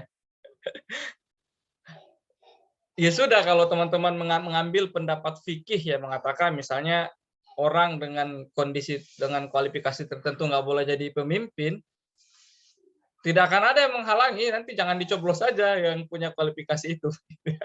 Dan kalau ada orang yang mengintervensi kalian, itu sebenarnya telah melanggar hak. Kenapa kamu nggak milih? Karena begini. Itu kan hak saya mau milih, misalnya kan. Dan ini sebenarnya bisa buat segala hal ya, kayak wacana pemimpin kafir, pemimpin muslim gitu ya. Boleh nggak kita memilih non-muslim sebagai pemimpin? Dalam negara demokrasi kita boleh memilih dan tidak memilih siapa saja, terserah kita gitu ya. Tapi semua orang boleh mencalonkan dirinya. Mereka boleh juga ngelarang-larang orang mencalonkan dirinya. Jadi kita nggak melarang siapapun mencalonkan diri, tapi tidak ada orang yang boleh mendikte kita siapa yang kita harus pilih. Enaknya kan gitu. Ya. Tapi itu tadi ya, kalau kembali ke fikih, setahu saya, mungkin nanti si Aigar bisa ngasih tambahan. Gitu. Pemimpin yang diperdebatkan dulu itu pertama Imamatul Uzma itu ya, pimpinan khilafah. Sedangkan kalau kayak pimpinan organisasi, ya kalau misalnya kita pakai fatwa-fatwa ulama yang lebih modern gitu, mungkin ada yang klasik yang boleh kan, tapi yang saya ingat aja. Misalnya kayak Majelis Taklim Muhammadiyah misalnya, hal seperti itu boleh-boleh saja, karena itu dilihat sebagai kesempatan yang sama untuk beramal, untuk berkontribusi gitu ya, berkontribusi untuk umat. Nah, tentu saja ada takliknya gitu ya, ada ketentuan-ketentuannya, misalnya ya akhlak-akhlak dasar Islam tetap dijaga gitu ya. Tapi itu berlaku untuk semua orang sih sebenarnya. Memang kalau laki-laki nggak boleh tidak berakhlak, nggak juga gitu ya. Tapi itu tadi ya, kita kembali ke sistem komunal masyarakat kita itu, atau maksudnya dalam Islam itu ada hak-hak yang didahulukan misalnya kan, misalnya hak anak kepada ibu gitu ya, hak anak kepada ibu yang betul-betul tidak bisa dipenuhi oleh siapapun selain ibunya, itu ya fardu ain si ibu itu gitu ya, atau mungkin nggak fardu ain lah, si ibu itulah yang harus memenuhi hak tersebut gitu ya, sebelum dia misalnya menuntut hal-hal yang sebenarnya bisa diisi oleh orang lain. Nah itu lagi ya, jadi kembali lagi ke situ bahwa dalam perspektif kita sebagai seorang muslim, martabat dan seterusnya, pemenuhan aktualisasi diri dan seterusnya itu ya nggak dilihat dari sorak-sorai manusia gitu ya, tapi nanti di hadapan Allah kayak gimana. Kalau seseorang menerima prinsip itu tadi, maka sebenarnya gampang saja mereka pahami kenapa kok misalnya dalam Islam ibu disuruh atau ibu kedudukannya sangat tinggi dalam konteks perempuan, kedudukannya sangat tinggi dalam konteks dia sebagai seorang ibu gitu ya. Misalnya siapa yang harus kamu hormati, ibumu, ibu dan seterusnya gitu kan ya. Berarti salah satu konteks di mana kedudukan perempuan sangat tinggi itu adalah ketika dia menjadi ibu. Nah, untuk bisa memahami kenapa begitu ya, karena kita harus paham bahwa dalam Islam derajat tertinggi itu yang ngasih Allah gitu ya. Sedangkan kalau kita sudah nggak menerima itu, kita sudah menganggap derajat tertinggi ya kalau kita bisa tampil menjadi seorang yang terkenal dan seterusnya, itu nggak akan masuk akal bagi dia. Karena apaan cuma, nah itu dia. Jadi kemudian ada mengatakan ya itu cuma doktrin agama untuk membuat seorang terlena misalnya. Itu sudah urusan dia gitu ya. Tapi perspektif kita seperti itu. Ya jadi demikian ya. Kalau cuma menjadi pemimpin LDK bagi saya bisa-bisa aja lah. Cuma nanti ada hal-hal yang menarik ya, misalnya gimana kalau dia pimpinan LDK terus dia harus syuro misalnya sama 3 orang doang gitu, apakah boleh? Ya makanya syuronya jangan ya itu diatur sendiri lah. Tapi pada prinsipnya ya bisa-bisa aja gitu menjadi pemimpin.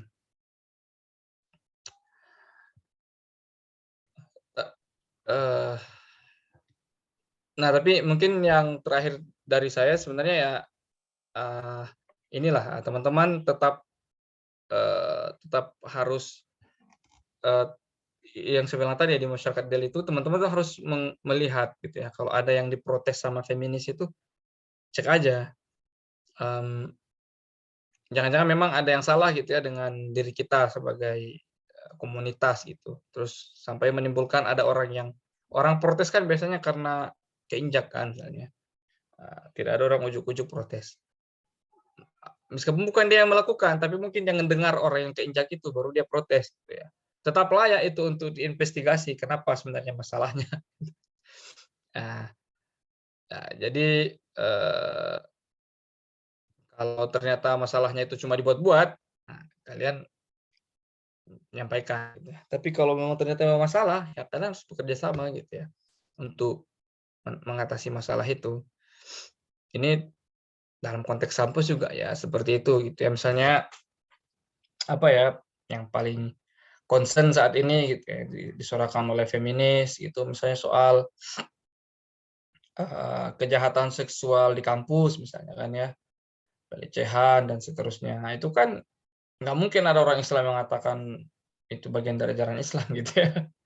Nah, tapi secara konseptual mungkin ada yang tidak disepakati dengan cara dia mengkonseptualisasi pelecehan itu misalnya. Nah, di situ boleh berdebat, tapi misalnya dalam advokasi korbannya, dalam membuat upaya pencegahan, itu kita harus fastabiqul khairat di situ. Gitu ya. Misalnya LDK harus punya program dengan tujuan khusus seperti itu misalnya ya. Pencegahan kejahatan seksual di kampus oleh LDK UIN misalnya. Pasang poster gitu ya. Terserah bikin kata-kata di situ misalnya, bayangkan kalau itu adikmu atau apa gitu-gitu, terserah kasih di situ LDK UIN. Itu untuk apa? Itu bagian dari syiar ya. Biar tidak ada anggapan buruk bahwa orang-orang ahi-ahi huti-huti ini nggak peduli sama masalah perempuan. Kalau kita sudah seperti itu masih nggak peduli, serahlah gitu. Ya jadi ada dimensi fashhadu bi anna faqul i'malu fasayarallahu amalakum dan seterusnya. Bekerjalah supaya Allah melihat amal kalian dan orang mukmin melihatnya dan manusia seterusnya melihatnya. Fashhadu bi anna muslimun, kalian harus menunjukkan bahwa kalian muslim dengan cara berkontribusi yang soleh, yang baik. Tapi di sisi lain ujung-ujungnya adalah ya lillahi ta'ala gitu ya. Wa ma umiru illa liya'budullah mukhlishina lahuddin. Nanti ujung-ujungnya tetap dianggap gerakan konservatif atau apa gitu, serahlah gitu ya. Tapi kalian juga tetap harus membuat gerakan yang menggebrak lah. Ini LDK UIN suka kan ya. Saya pengen lihat nanti di Usuluddin tiba-tiba ada poster dipasang gitu. Anti kekerasan seksual, anti sogok menyogok, anti intimidasi dan seterusnya. Wah, LDK nih, lumayan. Biasanya kalau LDK cuma assalamualaikum di poster ini. Sebelum masuk ucapkan salam, LDK UIN gitu misalnya. Nah, bikin juga lah gitu ya. Masalah mental health dan seterusnya. Gitu. Karena kalau kalian diam dalam hal-hal seperti itu, nanti orang akan menyangka bahwa yang peduli hal-hal seperti itu cuma orang yang tidak peduli Islam. Karena kalau peduli Islam, nggak peduli juga beginian. Pedulinya cuma mengamankan posisinya sebagai pemimpin. Ya, jadi jangan sampai ada anggapan seperti itu. Gitu ya. Karena Islam itu nggak perlu dibela secara omongan doang, tapi perlu dibela melalui perbuatan ya, dakwah bil hal gitu. Dengan begitu besok-besok Serikandi Lintas Iman akan menganggap kalian ini nih. Inilah para akhi-akhi, inilah laki-laki sejati ini. Dan para ukhti-ukhti inilah sister in solidarity yang sejati. Karena bagi saya sendiri begitu sebenarnya. Seandainya ada feminis saya kasih tahu tuh sebenarnya aliansi yang paling masuk akal bagi gerakan feminis di kampus itu sebenarnya anak-anak LDK itu. Boro-boro catcalling gitu. Mereka kalau rapat aja ada yang masih pakai hijab. Kalau ketemu tunduk-tunduk ya boro-boro catcalling gitu ya. Ya, tapi ya itu dia. Kadang-kadang muncul asumsi saling berlawanan. Nah, memang ada gitu ya. Memang ada asumsi dasar yang berlawanan itu tadi. Sudah saya sampaikan. Ini juga sebagai murojaah gitu ya. Jadi dalam Islam ada pembedaan gender ya. Dalam Islam jelas ada pembedaan gender. Oleh dzakari kal unsa itu laki-laki berbeda dari perempuan, meskipun kalau dilihat konteks ayat itu justru menunjukkan keutamaan perempuan. Ya, karena di situ kan ibunya Maryam pengen mewakafkan anaknya sebagai seorang yang menjaga bait Allah gitu, tapi kemudian kok yang lahir perempuan gitu ya. Lalu kemudian dia mengadu kepada Allah, ini waratuha unsa. Kenapa saya melahirkan perempuan gitu kan. Nah, tapi kemudian Allah SWT ngasih tetap menerima Maryam gitu. Jadi ada pembedaan gender gitu ya. Dan kemudian ada perbedaan peran gender itu tadi. Makanya tadi teman kita belajar fikih perempuan tinggal satu bab yang dipelajari.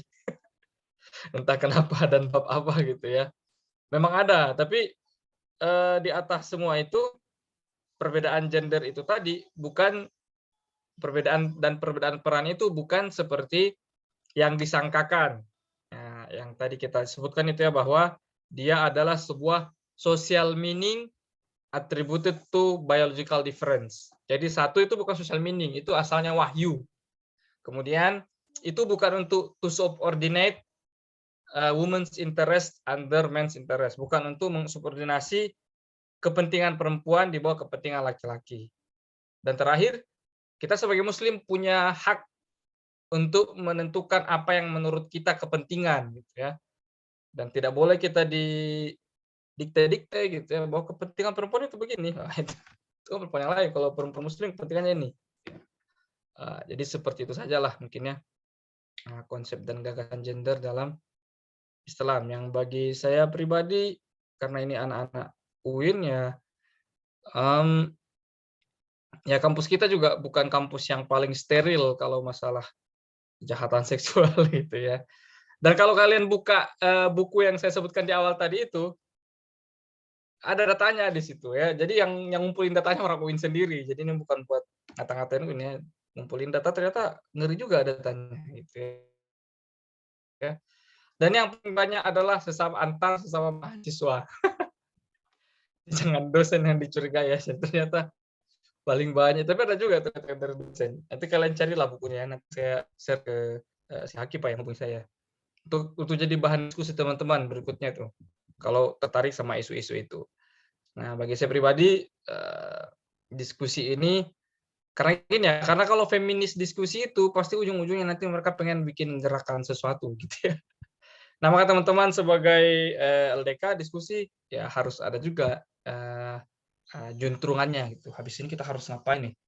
Dan isu ini memang isu yang sangat contested gitu ya, menjadi sentra perdebatan. Maka teman-teman harus saya jadi ini lagi karena Syafi'i sudah kondusif lagi. Ya, tapi cukup ya. Nah, pas banget nih. Nah, sudah jam 11. Saya kembalikan kepada Haki atau siapapun lah moderatornya. Terima kasih kepada Ustadz Ayub yang telah menyampaikan materinya. Baiklah, langsung saja penutupan. Sebelum penutup ada sesi dokumentasi kepada peserta, mungkin bisa di off on cam, dibuka kameranya.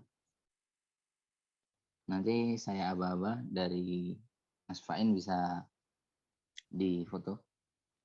Oke. Ya, yang lain bisa open kamera. Mas Alif. Yang lain.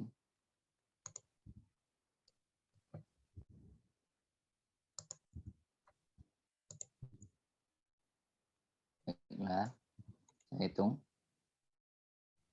1, 2, 3. Lagi, ganti gaya. Sekali lagi, terakhir. 1. Ada Badru Tamam ternyata. Mantap, Ustadz Badru. 2, 3. Harusnya Ustadz Badru Tamam itu yang suruh ngisi kajian fikih perempuan itu. Ya, terima kasih kepada teman-teman. Terima kasih kepada Ustadz. Ya, sama-sama Mas Haki. Ini ya, sampai jumpa di kampus lah. Jalan-jalan ke Usuluddin. Bawakan saya kue. Ya, bisa dipersilakan keluar, Ustaz. Saya Oke, tutup. oke, oke. Assalamualaikum warahmatullahi wabarakatuh. Waalaikumsalam warahmatullahi wabarakatuh.